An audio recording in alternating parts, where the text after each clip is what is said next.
Hello, welcome to Oh My Podcast. My name is Nomad, he's MoFarah, and we've got a very special guest, Jack KBBQ Chen, joining us today. Jack, how is it going?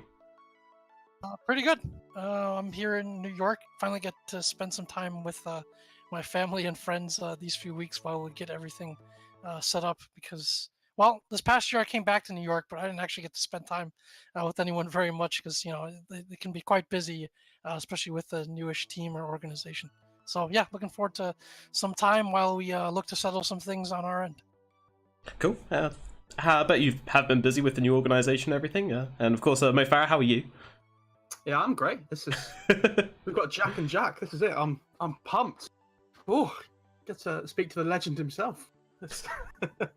Oh no! Now I'm nervous. Now you know. Now you got me on the spot. I picked you up. You have to make sure you produce now, Jack. That's it. Gotta deliver.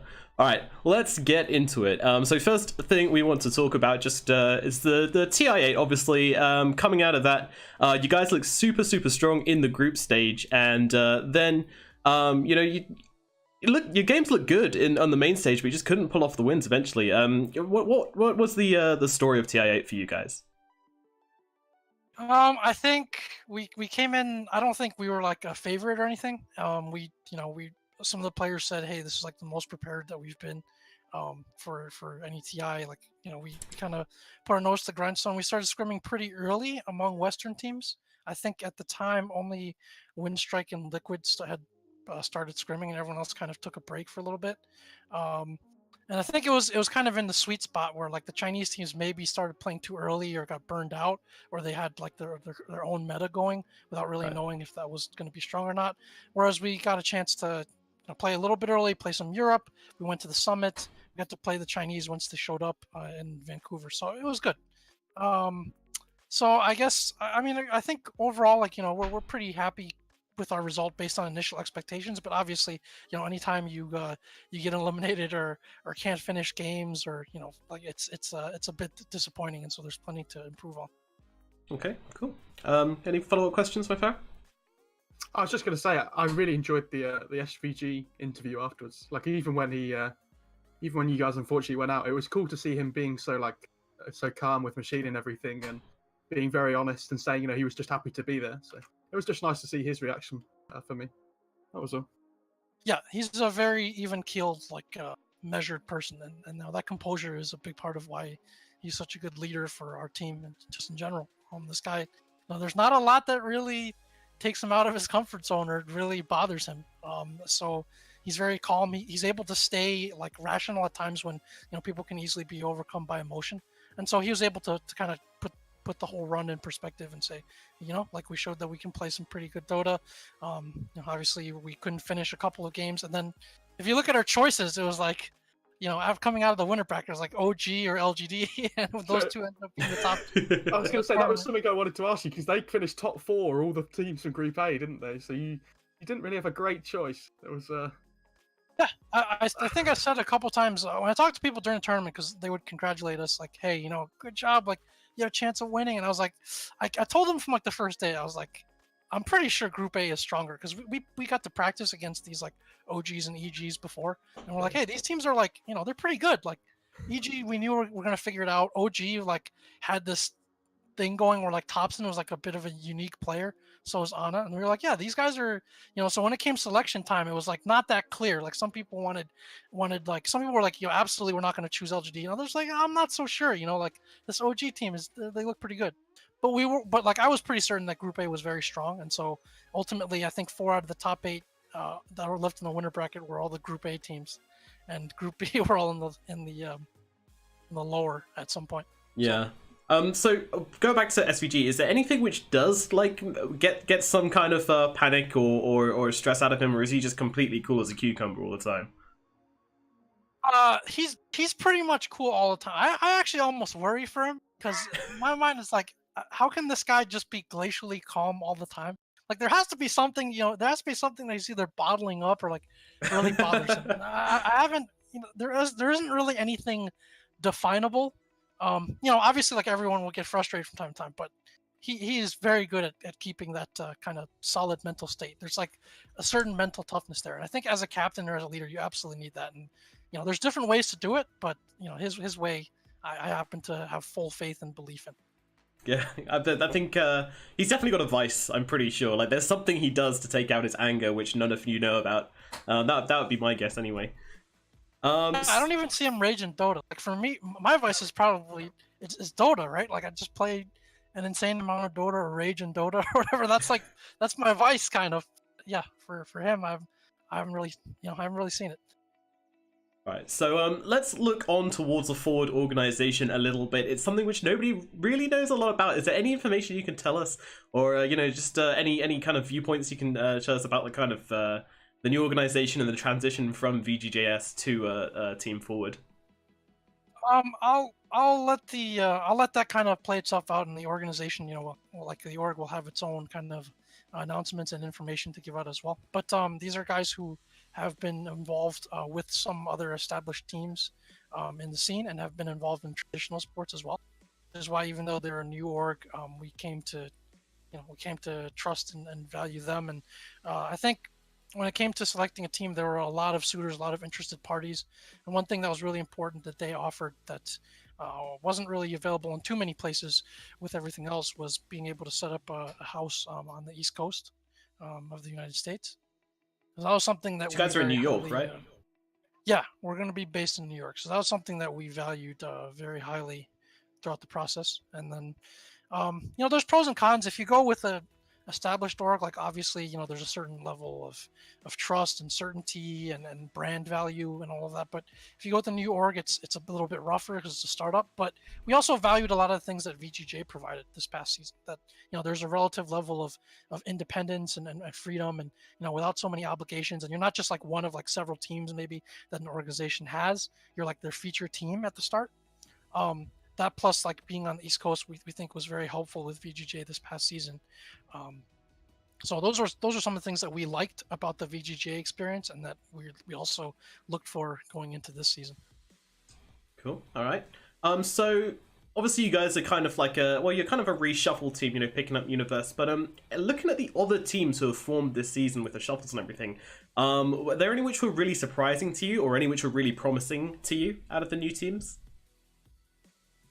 I think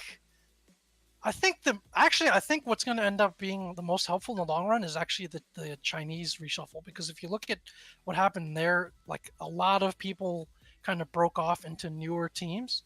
You see a lot of new blood, a lot of unrecognizable names, and I think that long term that's actually really good for the Chinese scene. I feel like what happened was like there would be these few kind of, I don't want to say cliques, but like groups or cores of people that were on all of the elite teams, and it was really hard for new players, especially like new younger generation supports and stuff, to get in. And then when those people finally did get a chance, you see like Serenity this year, or Wings, or even if you look at all of the Chinese teams that have been successful the last few TIs that came in unheralded, like Newbie, LFY. I think it's even LGD this season when they picked up 2 new people. It's because they've been able to get the new blood into the scene, and that's something that China has very much needed to do. So I think that I wouldn't be surprised if China is stronger than expected, especially on paper with relatively unknown players in a lot of teams. Would you say that China's the most competitive region this year? Because I've been casting the open qualifiers for China for the the Kuala Lumpur Major, and it feels like these tier 2 teams, tier 3 teams in China are so far ahead of all the other regions at the moment, and there was so much battle where we didn't really see it in any of the other regions. Yeah, China has always been really deep. I mean, there was a time when they were deep and they were like top heavy, right? And like you had like champions and multiple top 6 finishes. Even the year Liquid run, there was like 4 or 5 teams in the top 6. They've always been really deep. So you're still going to see that depth there, where like the tier 2, tier 3 teams there are like essentially professional tier teams, because they go through the professional routine. They stay in the house, they play like together all the time. They actually treat it like professionals, whereas in a lot of other teams, the tier 2, tier 3 teams don't really do that. So it's always been deep. Then the question is a matter of like, are the top teams good enough to kind of hang with the best from outside the region? And that could depend on many things. I think looking back at TI this year, I think they might have played each other too much. They might have either gotten burned out or like be testing themselves on a meta that's like untested versus everyone else. So I remember talking to LGD's coach at TI, and he's just like, yeah, we won every scrim no matter what we picked. We couldn't tell what was actually good or not, right? And then they get to TI and they struggle a little bit to start the group stage, and then they figure out, maybe the stuff that the exclusive Chinese meta has been playing isn't that strong. And we kind of felt that way too, because we scrimmed LGD near the end of our TI prep, and we're like, wow, these guys aren't actually that good right now. And then we kept hearing from the other Chinese teams like, oh, LGD is like unstoppable. They're destroying everyone in China. And we're just like, oh, maybe China isn't that strong this year, because maybe they're a little bit behind or they have to catch up. Does China keep themselves separated though from like the rest of the Western scene then when it comes up on the run up to TI? Are they very like doing their own thing, or do they actually scrim more as it comes closer to TI, to the Western teams? No, at least as far as this season, they pretty much started scrimming immediately, like right after qualifiers, and then like they're not in region with everyone else, right? So everyone else is like usually either playing Europe or going to Vancouver early. They started getting there like I think the first or second week of August, but by that time they'd already played each other for like over a month. So instead of the other Western teams who like started scrimming later around like summit time and had only been playing each other for like a week, they've been playing each other nonstop for like 3 or 4 sets a day for like a month already. All right, a question from the Twitch chat from Mr. Dragon Drop, we all know and love. Do you think the Chinese teams will start looking outside of China to bring in new influences or players looking for teams outside? That's a very timely question because the answer is definitely yes. In fact, I just this morning got a request from someone team side on kind of looking for talking to Western players. It's definitely something that's been considered. Obviously, there's a lot of huge gaps there. One is language. Two is kind of contracts and like what the players' treatment or status is going to be because China's is very different from the Western scene. And then three is just going to be is that player kind of open-minded or willing to adjust like a different living situation. It's a little bit different going from west to east than from east to west. But yeah, I mean, they're definitely interested. And then some teams have taken the lead in this department. If you look at LGD, for instance, I would say two of the more successful teams of LFY and LGD this year, like they've been very quick to look to Southeast Asia or elsewhere. They held kind of like a tryout and kind of like their own team, like a scout team looking for Southeast Asian talent. So yeah, I think it's absolutely possible. But there's a lot of barriers to overcome. Yeah, absolutely. But we've seen the success of these teams, as you say. So yeah, all right. Anything else on that, MoFarah? No, I don't think so. Righty. So looking forward at Kuala Lumpur, then obviously we've had the Europe and CIS qualifiers coming up. What have been your kind of? Has there been any surprises in these matches so far for you? I haven't. I've been watching some mostly from like this morning. I haven't seen too much of the matches just yet, but I think from what I've seen so far, again, like the general skill of the general depth of the Chinese region. I think one surprise this morning is how Windstrike is doing. I guess I think they were just eliminated out of the CIS qualifier. So these are two like very deep regions where there's a lot of like very talented players and teams. And I think for CIS, the question has always been like, can people stay together for long enough? Can the interpersonal issues kind of just be dealt with to keep these like stacks in place? So. Yeah, I can't believe Thursday have gone on their massive run today. They beat Na'Vi, then Windstrike. It's been a bit of a wander day for them after not winning a game in the group stage. They've done fantastically well. Yeah, guess if there's a time to pull it out of the bag, then certainly the playoffs is it. Yeah, and it's hard to say because there are teams that I mean, just in general, that you do very well in scrims or in group stage, but then once people figure you out or once things get a little tighter, it's hard. And then there are some teams that are kind of the opposite, where they like learn very quickly. I think this year TI8 was an example of a team that we thought learned very quickly. Like they were behind, but with each game they started to figure out more and more, and then they have so much natural skill and synergy and talent that once they figure out the meta, they're just like a very tough team to beat. So it can go both ways. I mean, generally speaking, like the group stage gives you a pretty good idea, but there are some teams that just learn very fast. All right, now in terms of your own region, then obviously you guys are coming up and playing, I believe, on the 19th. North America starts. It's going to be forward. Evil Geniuses, Complexity, Team, Skier. There's a couple of strange names on there. March Out of Army is my personal favorite. March's new stack, very celebrative. Black Sheep and Team Zottel. Which are there any of these which you're obviously eyeing up or looking to kind of expecting big things from? I mean, I think the most interesting team is probably Complexity. Obviously, like Sneyking played with us for pretty much the whole season on VGJ, and he's a player that we all still like have a lot of respect for. So it'll be interesting to see how that works. Him and Jackie. So that's something we're intrigued about. I mean, they have like a kind of a weird mix of players, but really do. For our perspective, it's like, hey, who knows? Like, you never know. They could either be really good or things could fall apart. But it's, as far as intrigue goes, I don't think anything really passes that. The March stack is interesting as well. I mean, March I don't know how much March has really been able to play or follow recently.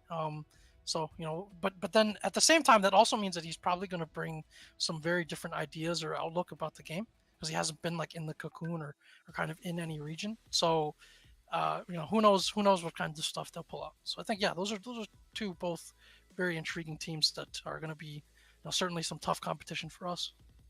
Can I ask a question here? Where to me, in my eyes, NA looks very top heavy this year in comparison to most seasons. Where you have UNEG and then Complexity kind of a similar kind of level, maybe maybe a little bit below. But then you don't really have these kind of like almost like tier 2 teams where it feels like there's almost like a small drop where because there's going to be 3 teams invited to a major, and obviously there's going to be at least one going to the minor.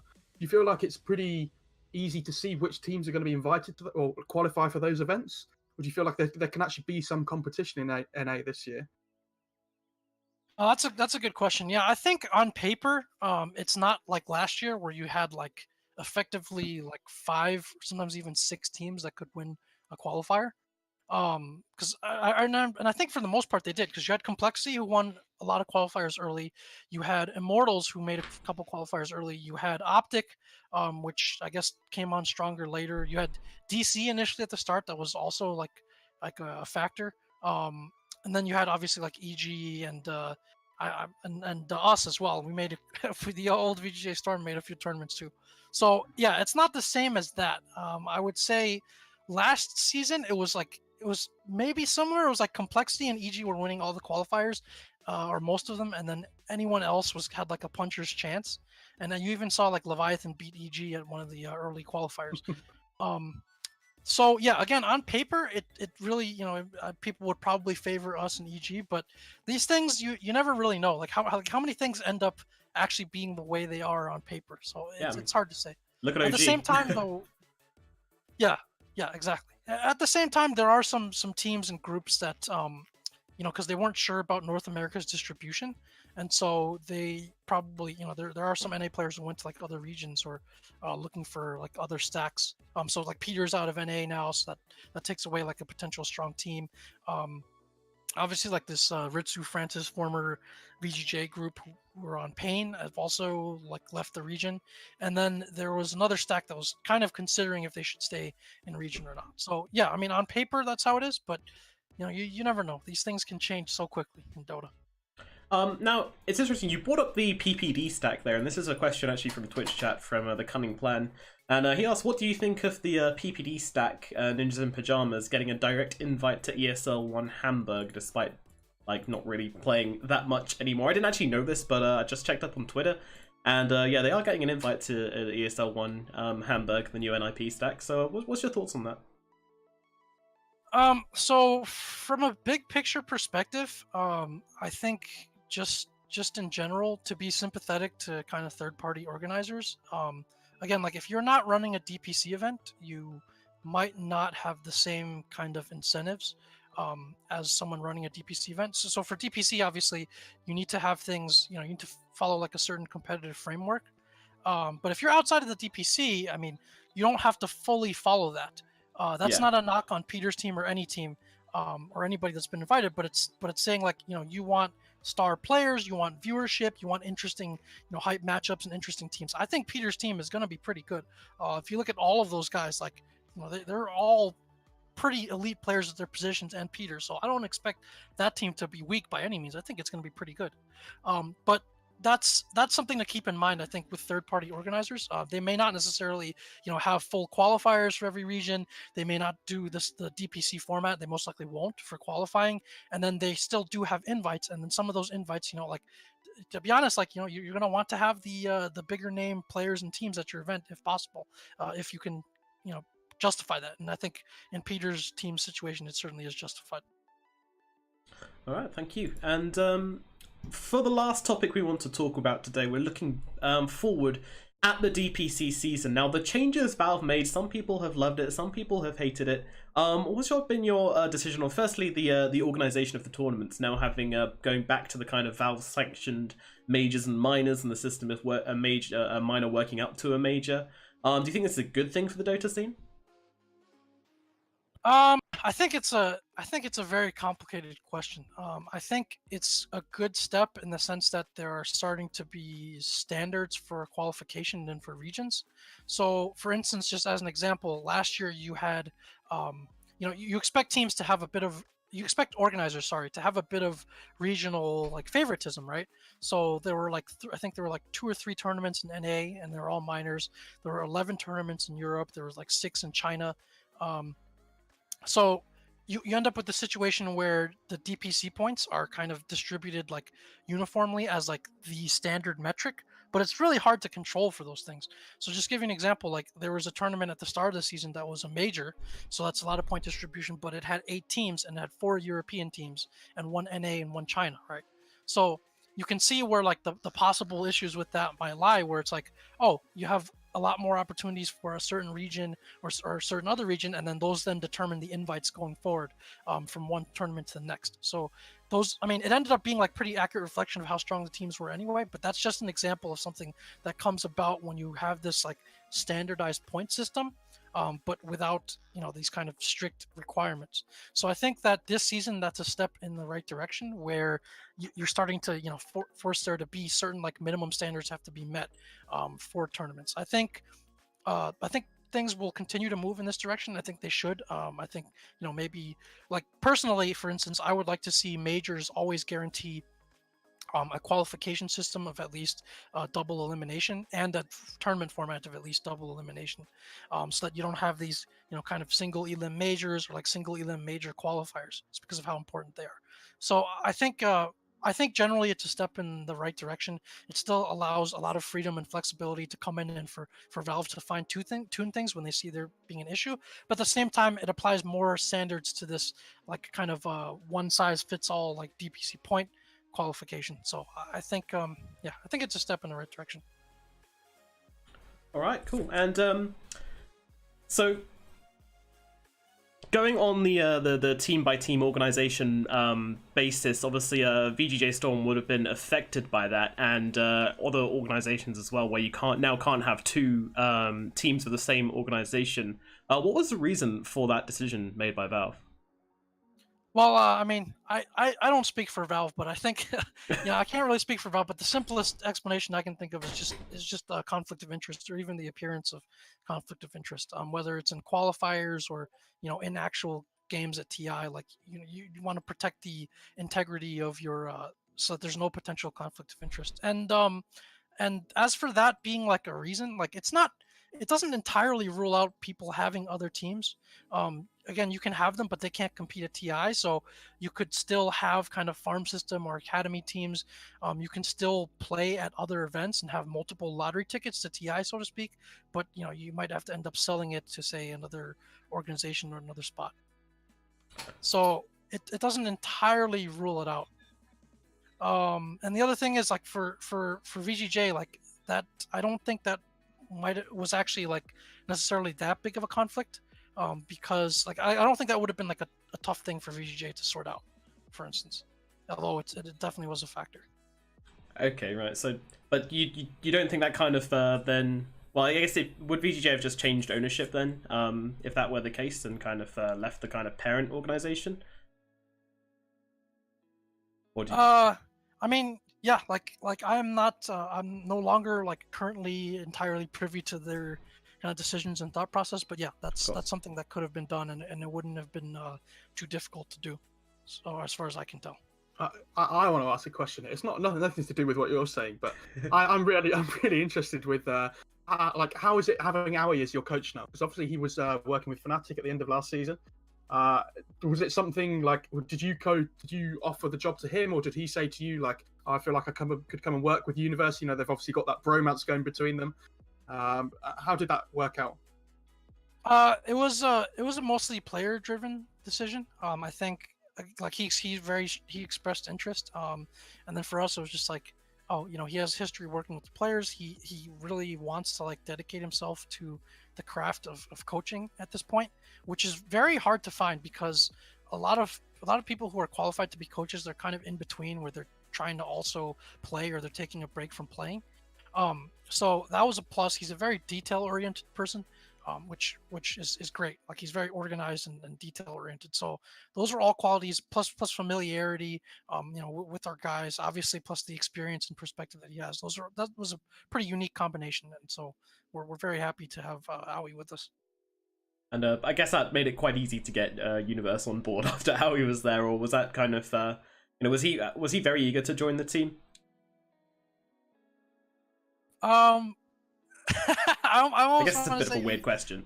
I was gonna say I almost want to say you can ask him about that, but yeah, I mean he showed strong interest, and he's obviously a world class player. I think he's is he still like one of the last guys or whatever to have played at every TI? Yes. Very experienced, and I think the thing we've valued most about Universe is just his level of professionalism. Like he's a very serious guy. Like everything I've asked about when it comes to work ethic, when it comes to like doing what he needs to do, like he checked all those boxes, and he's a very calm and steady guy. So those things I think just in general for team atmosphere, from an intangible point of view, is something that we valued very highly. All right, fantastic. Well, I think we've got one more question coming from the chat, which is from Rigoritard, which says Regurgitard. Oh, thank you, thank you. Covering my back there. That's a cool name. I like that. Yeah. Once you pronounce it correctly, it's pretty cool.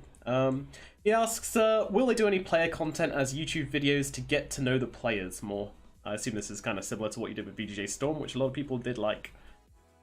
Yeah, actually, I think some of the content we did was not even for TI. There wasn't even like a great time to release it. So if you guys go over to Team VGJ on YouTube, we actually had a few videos I think were a little under promoted or underseen or whatever you want to say. Because we did these like little short skits at the end of the season that were kind of like. We're kind of inspired by. I was inspired a bit by like the ESPN, the This Is Sports Center commercials. So we did these kind of short skits. You guys can check those out. But yeah, throughout the year, once everything's settled, like we will be doing content and community stuff as always, as players are all eager and expected to do. All right, fantastic. All right, well, have you got any more questions? Any more follow-up questions, MoFarah? I've got one more question I'd like to ask. It's just something we've talked about before. Is that I personally feel like this kind of content and interaction with the community is something really that we should see more of within Dota. And something me and Nomad have talked about before is having interviews after games, where we've done it with you before when you were playing with when you were with VGJ.Storm. Do you feel like that is something that should be widely accepted across all teams? Would you think it's nice to see more often, that everybody should be committing to it? So that's a great question. That was something that I really liked about one of the many things I really liked about VGJ.Storm is that there was kind of a strong push from above to be able to do that and to make the players accessible, kind of win or lose. Like you're starting to see these things kind of shift a little bit, right? At first, even like the TI elimination interviews, I used to call them the Grim Reaper interviews. Like at first, people were not too sure, and then like people started to think, hey, like some of these can be done well, they're pretty interesting, and then like the players almost it's almost like they adapted to the meta too. Like went from something that was like very raw for them to like to people like kind of knowing what they were like. It felt a little bit more polished. So yeah, I think it's definitely a plus, because I think players and all people in general, and to the fans, like there could always be more exposure, like what people are thinking before and after games. If you look at traditional sports, I mean that's something that everybody does right after they win or lose with the team, and like maybe you're not changing the channel or turning on the TV just to see like post game interviews, but I think it's nice. You put a face to the name. The players become a lot more humanized, a lot more accessible, and a lot more as like real people that you get to see their emotions and their thoughts. So I think it's something that I would like to see teams do more and enable more often. And this season, I would love to make my players available for stuff like that as well. I think that's for the best long term for them and for the fans too. Cool. All right, we'll keep that in mind. Is there anything more you think could be brought to the tournaments this year? Not just qualifiers, but also the main tournaments as well, the lands, etc.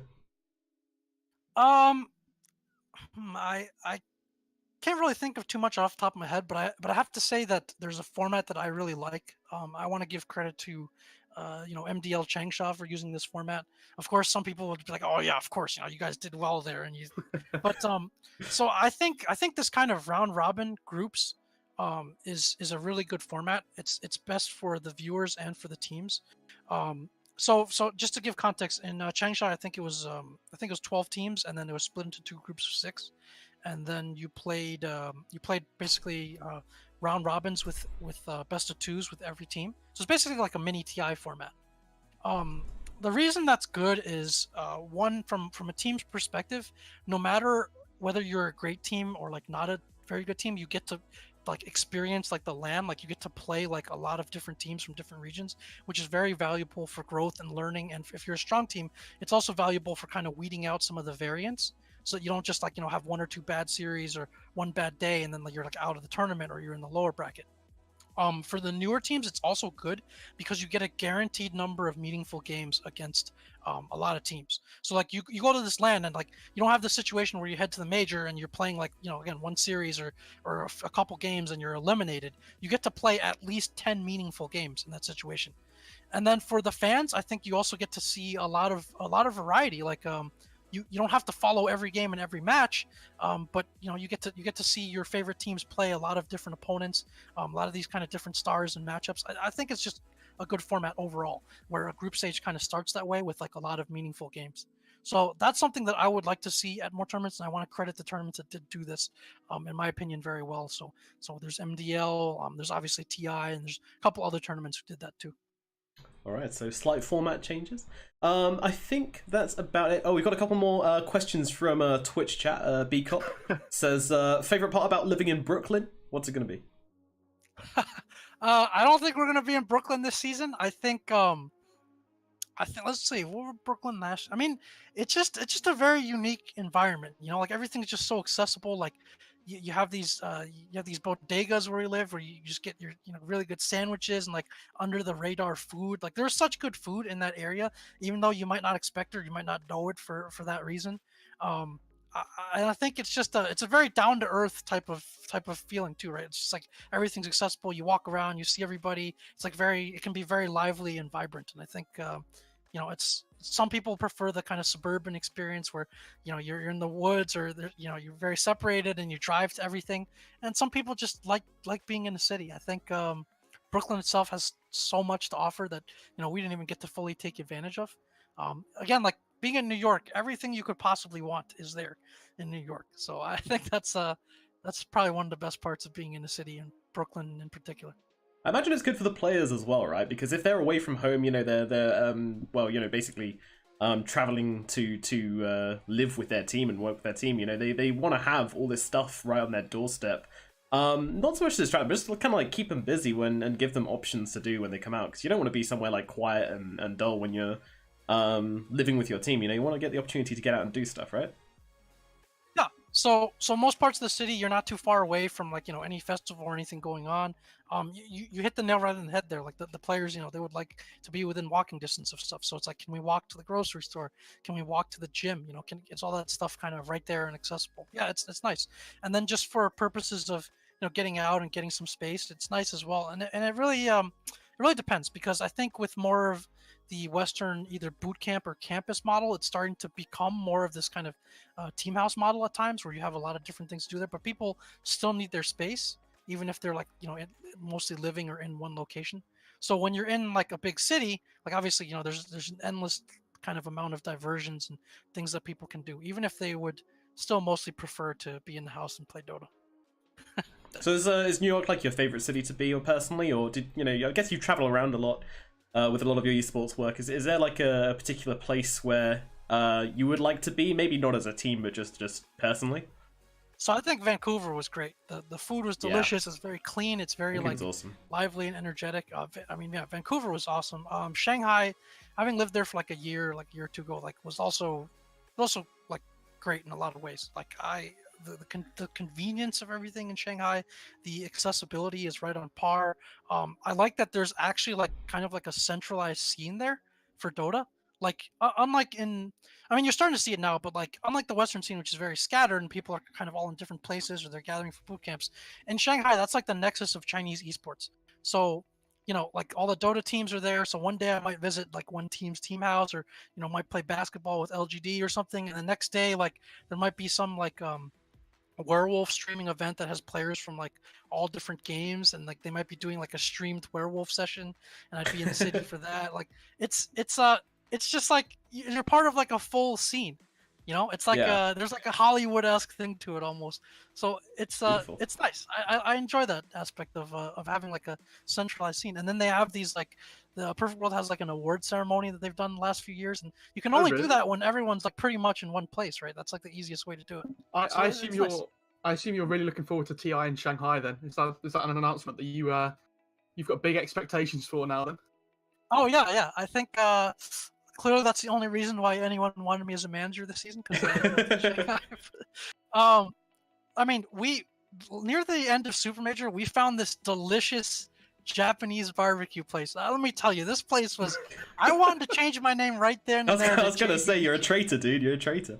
Yeah, because this place was everything about it was amazing. You can ask my guys. I even left a review on Chinese Yelp. I've never left a review before on like anything, but I left a review on Chinese Yelp in English. Which is just like this place is so damn awesome, and we're so sad that we have to go home tomorrow and come back.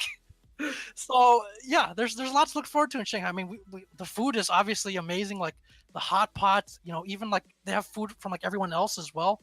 Like it's a man. Once you get me started on this conversation, Yes.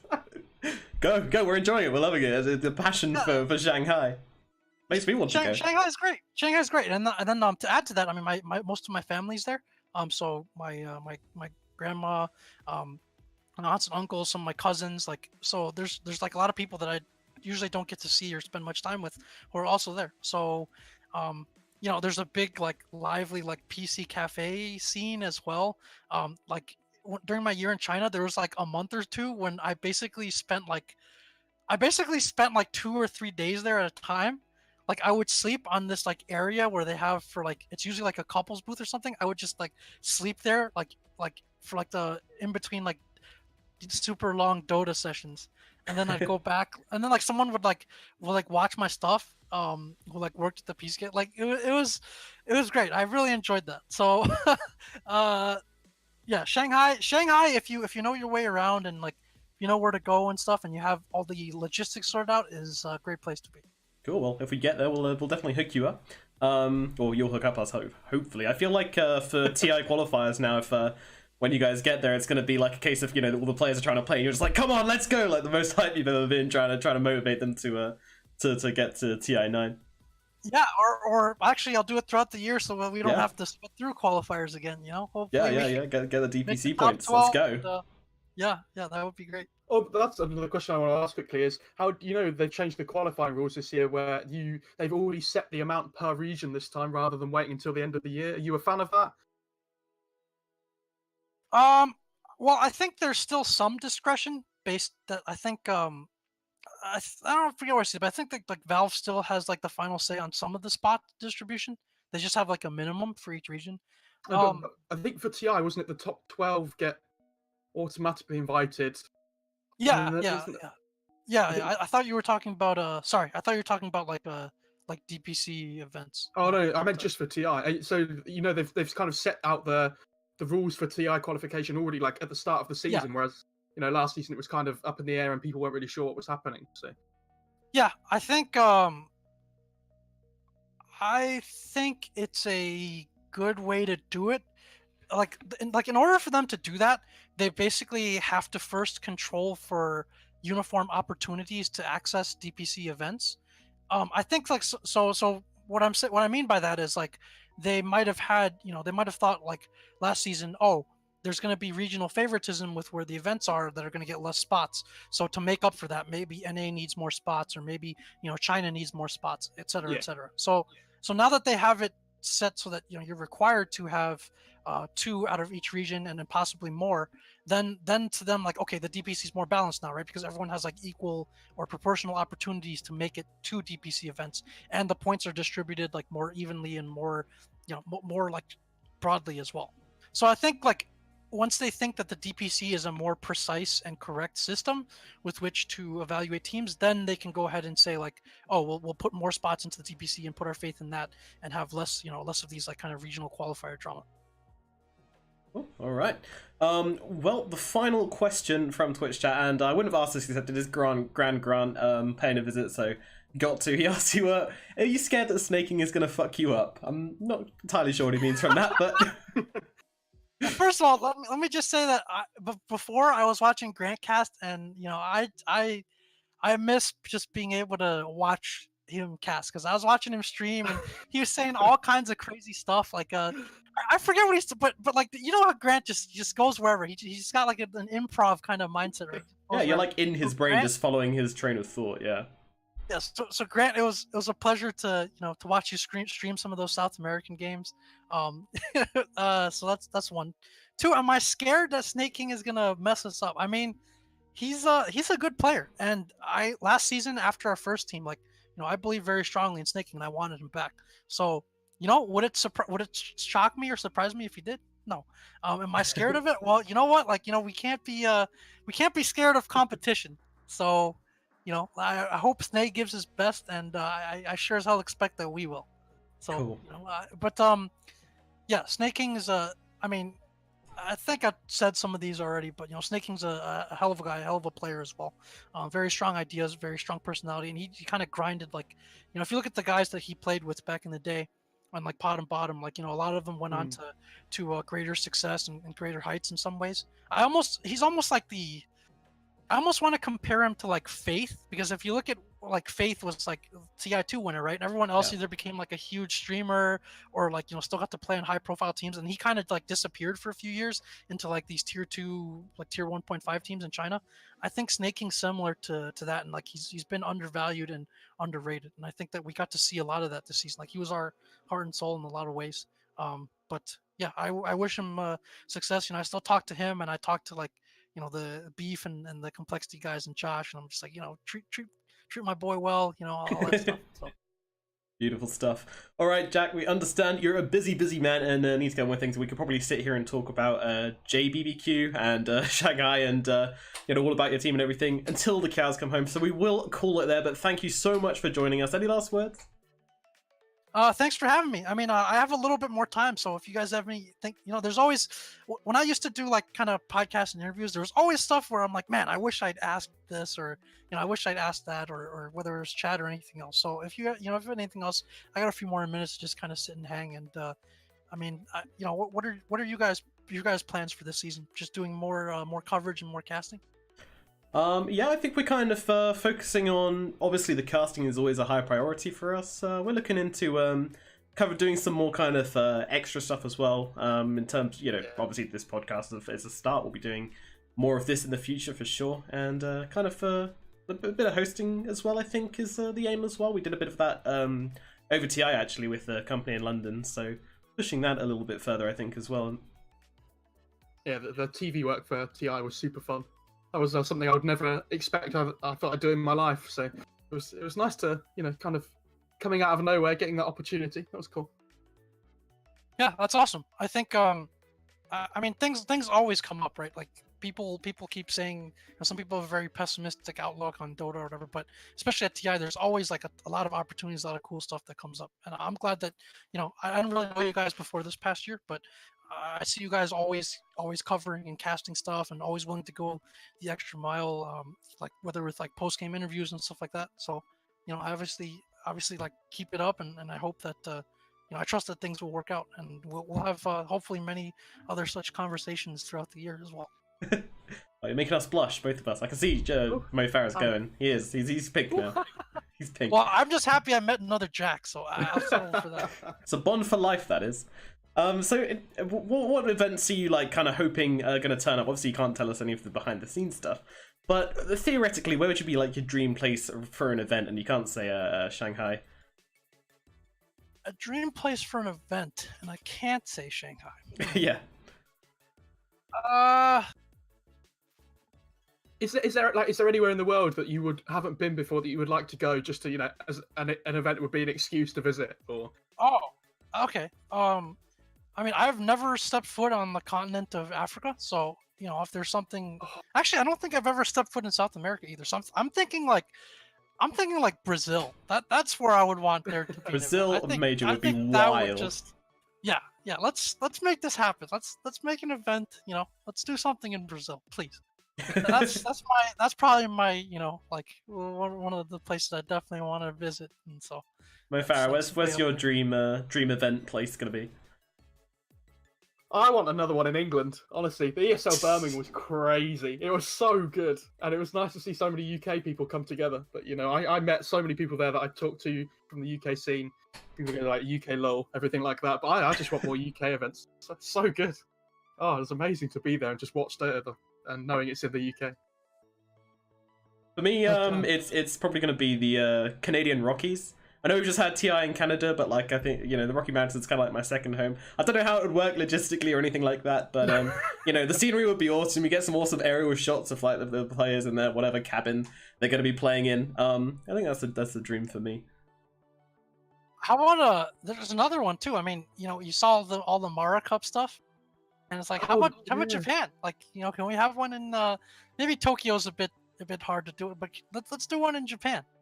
Yeah, I'm down. I've always wanted to visit Japan. It gives me a great excuse. That'd be so good. I'd be up for that. Oh. We all know why Jack's saying it. Jack just wants more JBBQ though. It's the only reason. I just want to verify that I can change my name. I just want to make sure. So. Let's make sure that they're all as good as that one in Shanghai. Yep.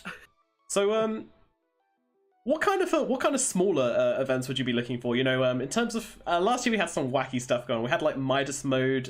We had like what else did we have? Obviously the summit. I guess it's not really Captain's Draft. Yeah, I mean basically all the Moonduck stuff. Those guys are crazy. Do you like those events? Do you want to see more of that, or do you think it's at a good level right now? Yeah, I do. I think those kinds of events are like what I think like a lot of the third party tournaments could go towards. Obviously, if you're like, I don't mean like maybe like the huge organizers like the ESLs and PGLs and stuff, but like for other third party organizers, I think those are really fun. I had a blast at Captain's Draft last year. I mean, I even got to play on stage in like the ability draft show match, so that was a lot of fun. Just in general, just having like different modes. I think there are two modes that I want to see tournaments for. One is ability draft.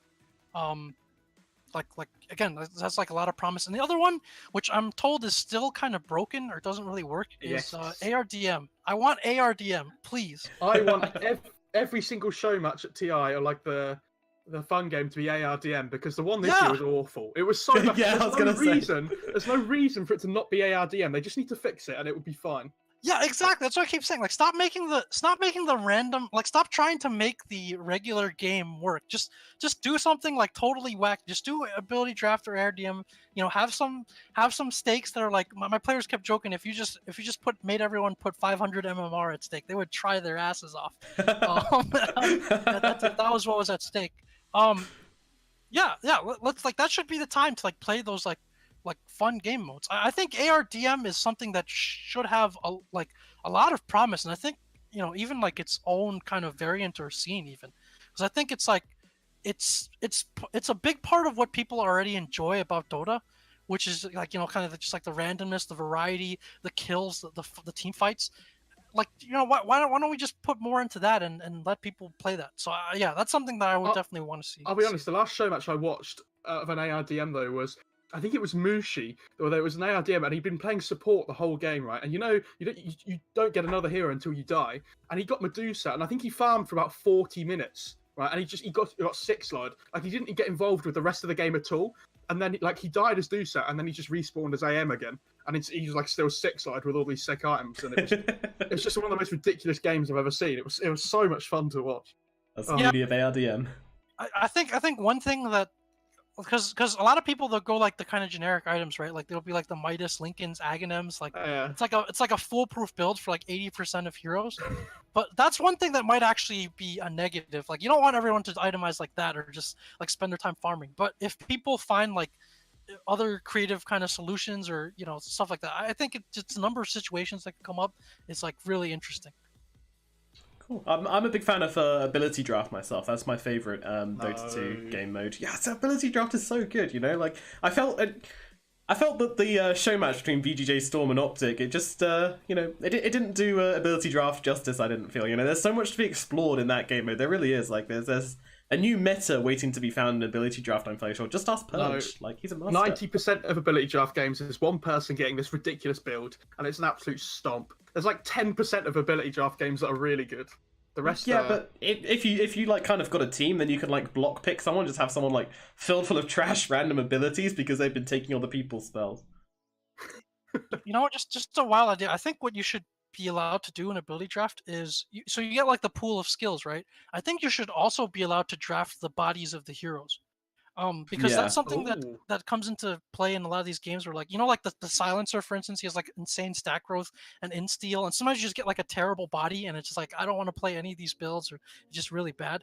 I think if you got to draft that as well, so you can kind of like, I don't know, like I feel like that adds another strategic element to it too. So yeah, I'd love to see an ability draft tournament where you get the abilities and the bodies to draft on both sides. I think that would be awesome. So you're saying you could choose between first picking your hero or your skills. So you'd have to fit into your hero picking somewhere in the middle, so they have the same.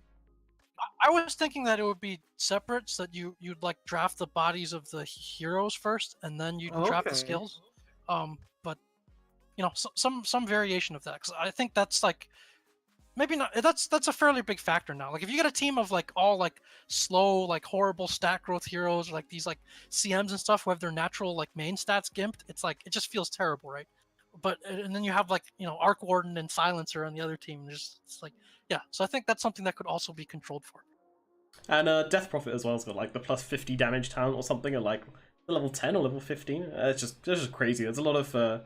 Also, it's always funny. I love that in ability draft, most of the time it's going to be some support who's picked up a bunch of passives and is like beating up a Juggernaut or something, because the supports generally have these crazy talents. So I think talents are a really important part of the ability draft as well. Oh yeah, that's a great point. That's the other thing, right? Because like sometimes if you draft the heroes, like you can say, I actually want these abilities because I have a talent that scales with it, versus like a lot of times you're just left with like some support heroes have talents that just don't scale, like these like 20 and 25 don't do anything unless you have the skill. So you can actually choose a little bit more of like, you know, something a little bit more consistent if you choose like the bodies of the heroes too. I think the last time I played ability draft, me and my friend tried to draft to see who could get the most useless hero, like the most useless skills, and we had a good chance. I think one of us was like Veno, and we had like Untouchable, Decrep, and there was like something else really awful as well. And we basically just didn't do anything the whole game. It was really awful. It was good fun. My favorite build recently in ability draft was when I was a bounty hunter, and I got Firefly, Thirst, and well, I can't remember what my ulti was, but just those two abilities in general, like Firefly and Thirst, are two hilarious combos because you got unpathed movement and like maximum movement speed, just flying around the map like one hitting people. It's pretty brilliant. There's loads of fun stuff you can do with ability draft. I think it is an underutilized game mode, and as you say, you know, for the show matches and like for, you know, even tournaments and stuff, I think we need to see it a little bit more because there's a lot of fun doing that.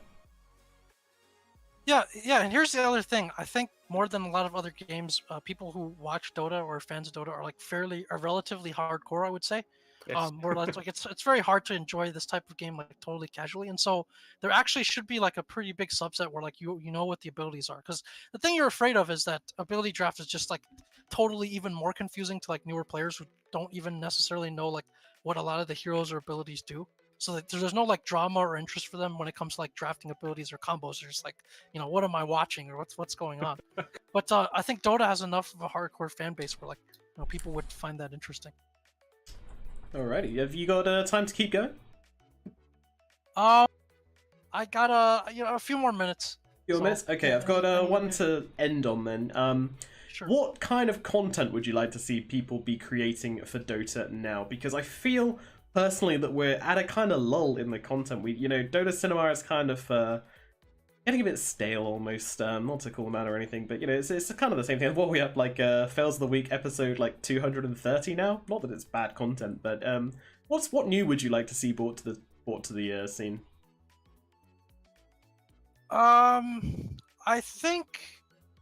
I think you just look at TI and some of the like variety content, right? It's like whenever you hold a tournament somewhere, you always find that, there's always, like what you said a few minutes ago, there's always a group of people that are just like, I'm so happy there's a tournament here, like I didn't expect there to be so many people. When we held that thing at the Microsoft office in New York, like they probably weren't expecting much of a turnout, but there's like a lot of people there, a lot more than they expected. And so there's always something like that, some corner of the globe or some forgotten, area where there's like something Dota related, or people are trying to make it work.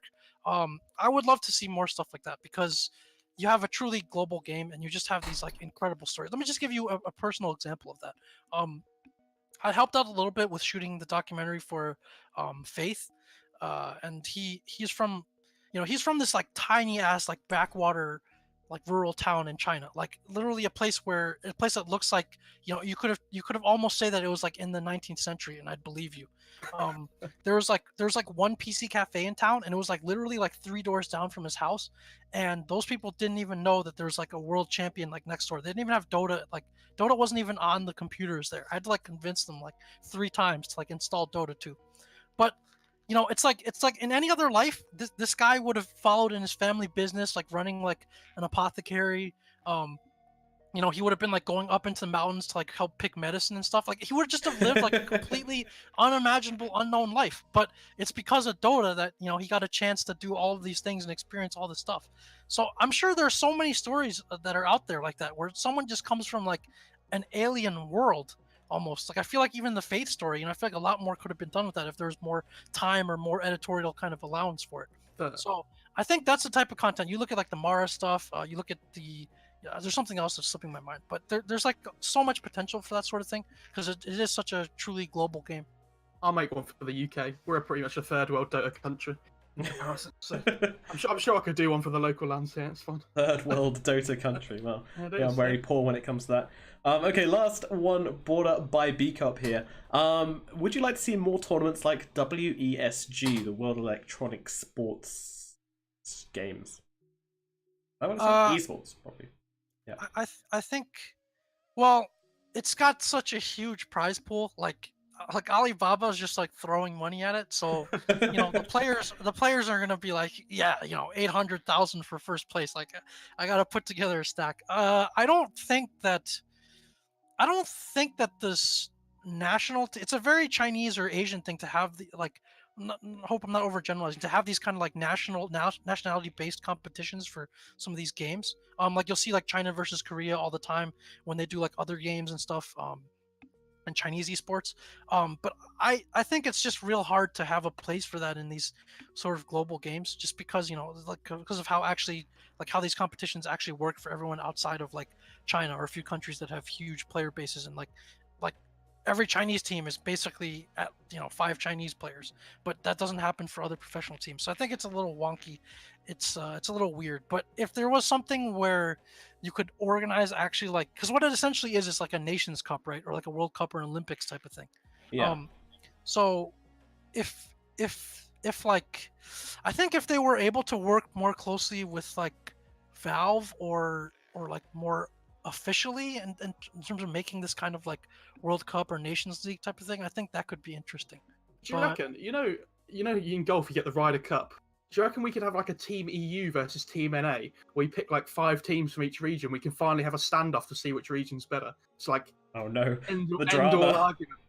Yeah, just go for it. I'm sure Reddit would love it. I would love to see it myself. It's it's pretty. I gotta say, like NA's looking pretty rough out there, because if you look at native sons of NA, who have NA flags on their passports or citizenships, it's probably gonna be a little rough. But yeah, that would be interesting. But then again, some regions it's like really hard, right? Because if you're in like NA, just take NA as an example. There's probably like one good Canadian team and like a few like decent American teams, but like that's like it as far as like the continent, right? I don't know if there's enough like good Mexican players or Central America to form like another good like NA team. So that's pretty rough versus like Europe and China. That's the thing. It's just so imbalanced as far as the global like flag country stuff goes. Yeah, and like personally, I kind of feel like it's kind of trying to like find a way to make Dota appeal to a wider audience, because obviously the Olympics is country by country, and you have a lot of these competitions, as you mentioned, the Ryder Cup, which is country by country. I feel like it's kind of just another attempt to kind of push it towards a more generalized market, but personally speaking, I don't think it's the way to do it, because you don't have the storylines, you don't have the teams, the quality isn't as good. So I don't dislike WESG. I think it's nice. It's definitely good to have something different. But I think it's kind of already where the best it can be, and also with that huge prize pool, it does just encourage, you know, VP to come in and smash everybody again. So it's yeah, kind of a hard one, I think. Yeah, I mean, you can also, if you look at it cynically, you can also see it as just like a way to like channel national pride, right? It's like, oh, China knows they have like, they should have an advantage sometimes in these things, so they're gonna, you know, want to run these like nationally based events, and then like, and these like other countries just send like a scattered group of people or something. Like you can look at it that way too, and then in that case it's like not that interesting. It's like, well, you know, what are you trying to prove here, or like, you know, what is there really for the fans? Like if that's the type of laundry that someone roots for, if it's like for country and national pride instead of for like team pride or individual players, it all really depends. It may not be like the way it's currently done. I would say is probably not ideal. There's just, you know, it just competitively seems very imbalanced. But I mean, I don't know. There's just so many things to unpack there, because you also have these stacks formed on super short notice, and that can be, you know, very weird or just very disruptive to the season. Right now, I just don't think the incentives or the structure is there to make that like as good as it could be. Alrighty then. Well, I think that is about it. Mo, have you got any final fleeting words for KBBQ? No, I'm fine. It's been good fun. It's nice to talk to you. Absolutely, yeah. It's been beautiful to talk to you. Thank you for coming to talk to us, and really looking forward to see how Team Forward do in the upcoming qualifiers. Wish you all the best luck for the Kuala Lumpur Major. And yeah, any final thoughts?